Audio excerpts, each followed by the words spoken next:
Okay, here's one of my concepts. Basically, it's using the power of the waves of the ocean against itself. Basically, turning that energy toward the ocean. Uh, Basically, you're fighting uh, energy of the ocean against itself. And the way you do that is normally this is my out of this all these designs. Uh, I think this will be the best one. Either one of these two. The ocean waves will come in this direction. These are large tubes. They can be stacked as a wall. Anyway, they come in here, and they also come in this way, the waves, and the energy of the waves themselves will travel to this tube, and they go this way. But um, as they go through, they come out this way. So the same velocity, same energy, and then they'll actually clash somewhere up here.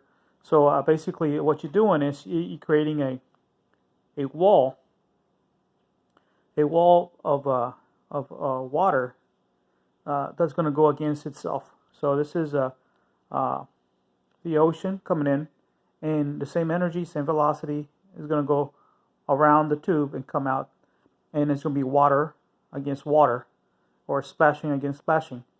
Uh, I know that I'm not a. I know if you know this in martial arts uh, and different martial arts throughout the world, and especially some of the martial arts, they use the opponent's own energy or velocity against itself. So in this case, you're using the ocean's power and velocity against itself to at least not to defeat it, but at least take out the velocity as a breaking point. So if the water's going at a certain speed, you want to slow that down. Normally, what they do sometimes they have a wall of rocks or a wall or something, and then the ocean is basically beating on that wall. So, but it sometimes they go over the wall, and but you're not using the energy of the water against itself. All it's doing is the water splashing on that wall, and it's basically hitting that wall until it damages it, um, and it can go over that wall. But if you have a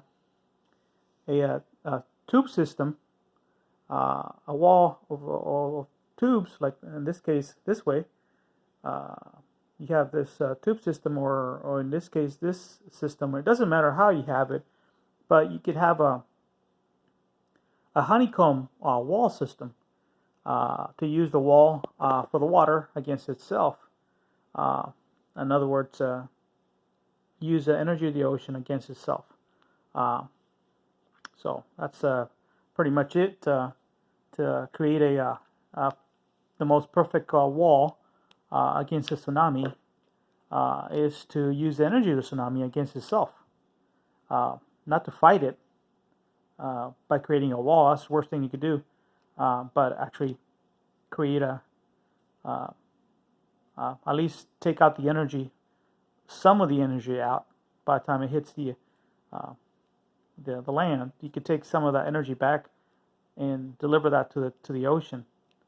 Basically, what you're doing is diverting the energy back into the ocean uh, on in itself. So, but anyway, here's another concept. See, this is a tube system, and let's say, like I said, you could do a wall, and you could also shoot it in an angle, um, like this. So the water goes this way, and then you have going higher the wall, and then so it's going to go trying to create a wall. You can have different systems. It's all going to be honeycomb. So you're trying to create a wall of water, water against water. So try and get higher and higher. So anyway, you try and create that barrier. It's a so you got the water coming this way, this way, this way, and then you're creating a wall uh, of water against water.